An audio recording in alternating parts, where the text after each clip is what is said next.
যে উত্তরাঞ্চলে কিছুদিন আগে এক বুক আশা নিয়ে ঘরে ফিরেছিলেন বাস্তুচ্যুত ফিলিস্তিনিরা, সেখানেই এখন হতে হলো লাশ।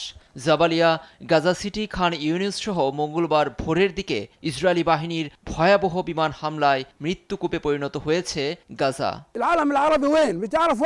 কোথায় আরব বিশ্ব, কোথায় মুসলিম বিশ্ব নেতারা?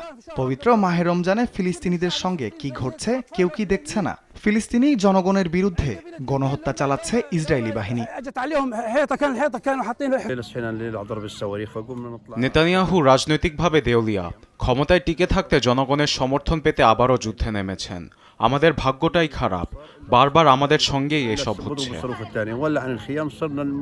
মঙ্গলবার ভোরের দিকে হামলার পর হাসপাতালগুলোতে যেন তিল ধারণের ঠাঁই নেই, চিকিৎসা দেওয়ার মতো নেই পর্যাপ্ত সরঞ্জাম।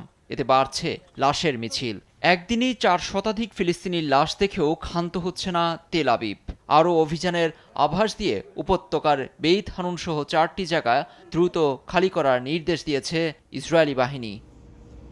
ফিলিস্তিনিদের শত্রু আখ্যা দিয়ে কোনো দয়া দেখানো হবে না বলে ঘৃণ্য মন্তব্য করেছেন জাতিসংঘে নিযুক্ত ইসরায়েলি দূত ড্যানি ড্যানন।